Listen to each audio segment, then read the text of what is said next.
They give shares to black leaders, to black elite. If you don't have a political connection, you'll never get a BEE deal. You must be so and so, like Cyril Ramaphosa. He had to get shares in the London mine because he promised them that he will protect that mine. When workers went on strike for more than 5 months, the bosses were beginning to say, but you said you will protect our mines. Protect it. He didn't have any skill. He was not given shares because he's possessing a special skill or a rare skill. He's got nothing. He was given shares because of his political connection. Now he must deliver. He said he will protect the mine. What do? You call your political friends. These people here are not workers. These people are criminals. Bring the army. We need to take action. Calling workers criminals to please white capital. A former unionist of mine workers, a man who used to claim that he formed a union to protect those mine workers. 34 of them were killed. Some of them were killed even when they had their hands up pleading at a close range. There's one of them who was wearing a green blanket called Mambush. More than 10 bullets on the head, close range, killed by the ANC government protecting the London mine, not the Harare mine, not Windhoek mine, not Nigerian mine, London mine, protected in South Africa through killing of black people. Till today, no one has been arrested. Till today, no one has lost a job. They are firing the police commissioner now, not because of Marikana. The Marikana thing, she has never been punished for that. It's not something they are interested in. They are punishing her because she introduced tighter control on the spooks money. You know, the crime intelligence money, there is a slush fund there which gets out unaccounted for. They don't have to account for it. It's an intelligence money. When she arrived there, she introduced a tight control for that money and said everyone else will have to explain as to where is the slush fund going. They said, you are a problem. We need this money. And they suspended her. Not because she killed people in Marigan, because she's refusing them to continue with corruption in the police department. In South Africa, you only get protection and promotion by that government if you are corrupt. If you've got A grade in corruption, you are going to be the best, you are going to get the best position in that government. The day you start fighting corruption, you can forget. You're going to be on the sideline of the political leadership. SAA. Zuma went to take the girlfriend and put the chairperson of the SAA. That girlfriend is the one that is running Jacob Zuma Foundation. They are milking that airline. It's collapsing. She's got no clue, nothing about how airline is operated. She appoints friends and disqualify and suspend well-qualified people there because she wants to introduce those who are going to make it easy for them to steal from that airline. She goes to an extent of complaining about the salaries of the pilots because she can see too much money is going out here, but I don't have a share. Where is this man going? Later she realizes, no man, it goes into the pockets of the pilots. She says, no, these pilots are paid too much. It's too much.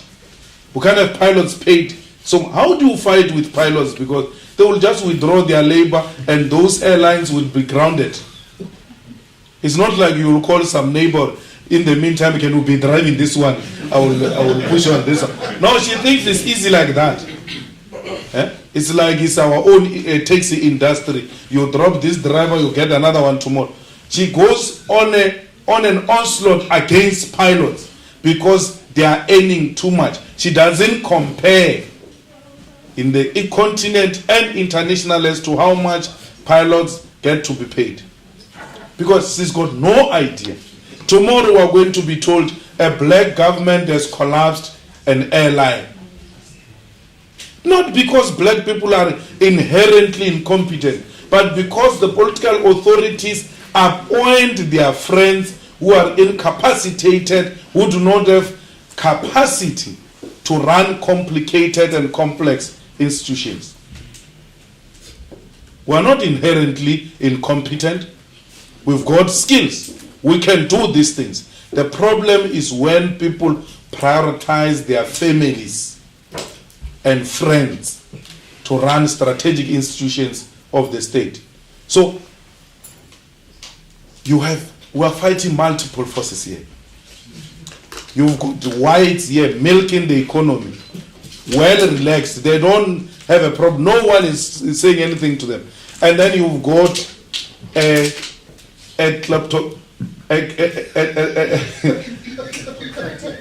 kleptocratic government this side, nicely messing up with a public purse, treating it like a personal purse. This is a white elite, this is a black elite. The masses are the victims of these two. And this black elite can't tamper with a white elite because they are not interested in those things. They've always envied them.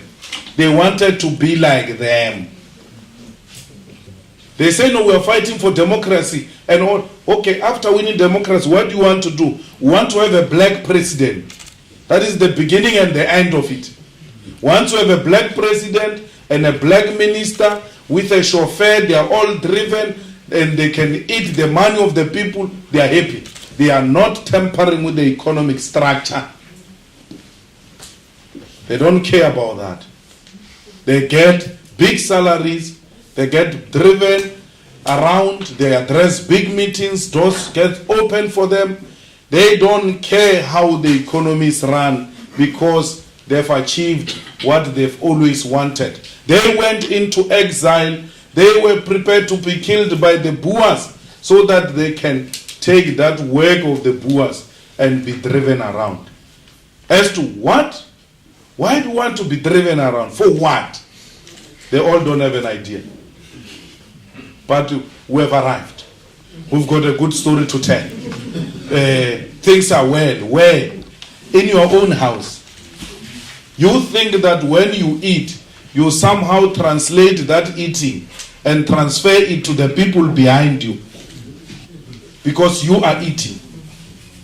That's what made us fight with Zuma, because we said to Zuma, some of us, when we made you president in 2007, we thought we were going to replace this tendency with a democratic tendency where the wealth of the country shall be shared amongst the people. Now you are sharing with your own family and your own friends, including our Indian brothers who had just arrived in South Africa, called Guptas. There's a group there called Guptas. They must pray forever that EFF must never take government. Because otherwise, if we take government, we are going to give them tickets, not return one way home. Because we don't want those type of people there. Those guys, they appoint ministers. Those guys, they appoint CEOs of state-owned enterprises. Those guys, they decide which tender goes where. And they will tell you before. Mbalula was told when he was sitting with me that you are going to be a minister of sports. He got a shock of his life when he was appointed minister of sports, because the Guptas told him exactly what is going to happen with cabinet. You get elected, you are a leader of the ANC, you are a leader of government, you are elected by the people. You are told by some unelected family that this is what is going to happen in this country when cabinet gets announced. There's nothing so painful like that. To be told by arrivalists in your own country, the country you have gone to prison for, the country you have gone to exile for, you are told by nobodies that this is what is going to happen to you and your people. Some special small colonialism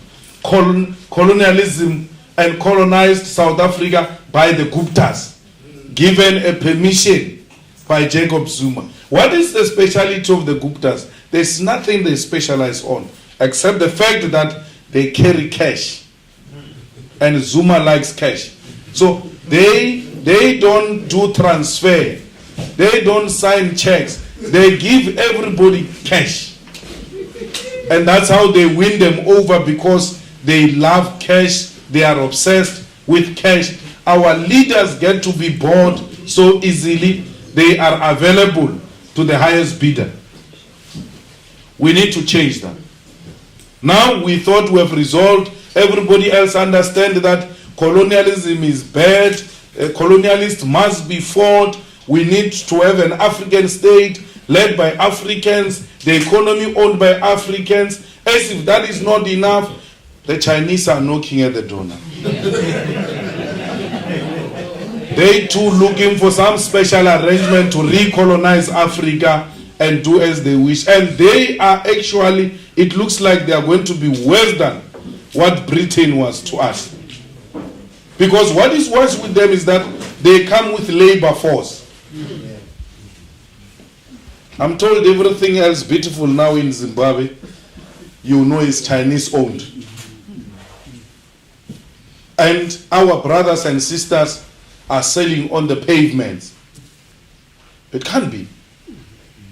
It can't be. We are looking for new markets. Yes, we are looking for new partners. We are looking for new investors. But let it be done through our own terms as Africans, and not through the exploitation of our resources and our people by a new colonizer, because this one projected themselves as better than the previous colonizer. What is even more painful in South Africa, we are told to learn that Chinese language, Mandarin. You are coming into my house, and you tell me I must learn your language, and you came into my house. Visitors must always be humble. It's always a nice thing to learn a new language and many languages. But to just be told, you are going to learn my language, let it be voluntarily.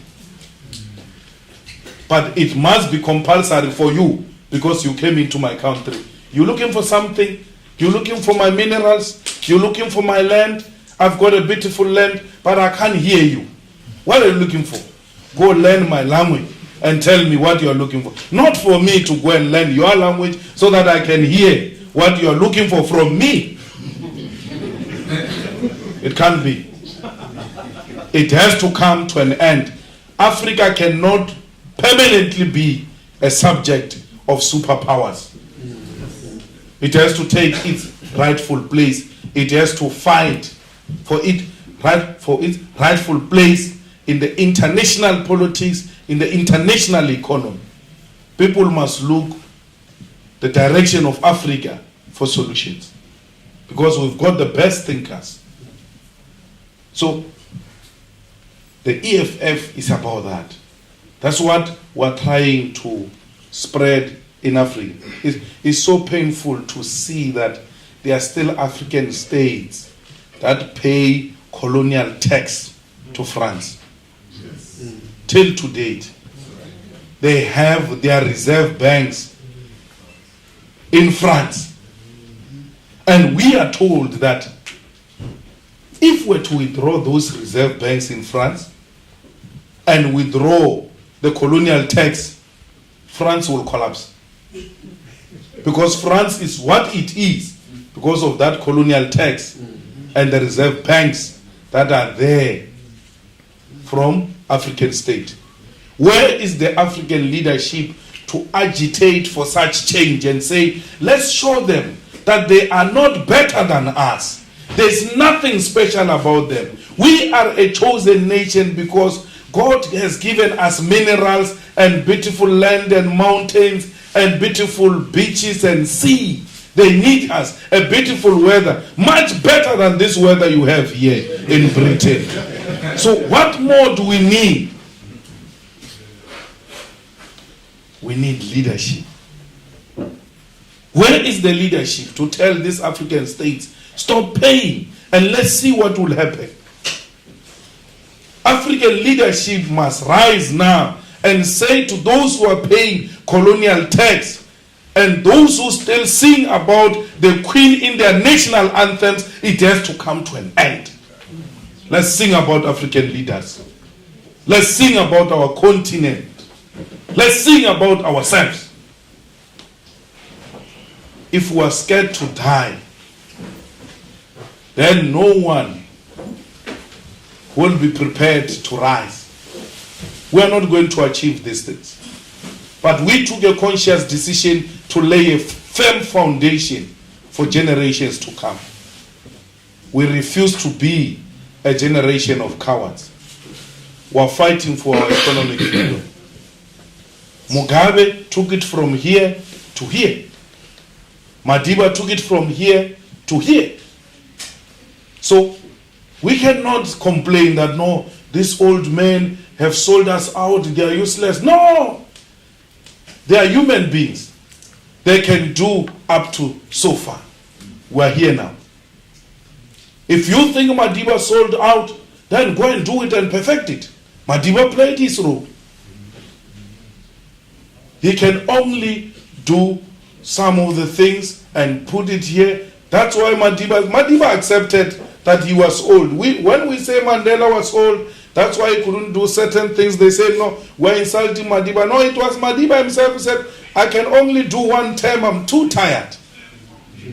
And therefore, he said when he finished, don't call me, I'll call you. The struggle continues. We should have known then that is already challenging us. In the same sentence, he says, the struggle continues. I'm tired. I'm leaving it here. He's saying to you, the young ones, take the struggle forward. My contribution ends here. Let's perfect this thing. All these who came before us have made it possible. All the protests here in London, anti-apartheid protests, solidarity, all of them were done by human beings like us. They were not done by some angels sent from heaven. They were human beings like us. If they can do it, we can do it as well. We need to know when we are in South Africa that our brothers in London, in Britain, they are raising the flag. And they are saying to us, continue with the struggle. We will explain here what you mean when you speak in South Africa. We need to know that we've got the buy-in of our brothers all over in New York and everywhere else, wherever they are found, that your struggle there, it is our struggle. So we came to say to you, the struggle is not over. It looks like it is more complicated than the one that Madiba fought for. Because here the enemy is not clearly defined. What you see as a brother can be the enemy tomorrow. Thank you very much.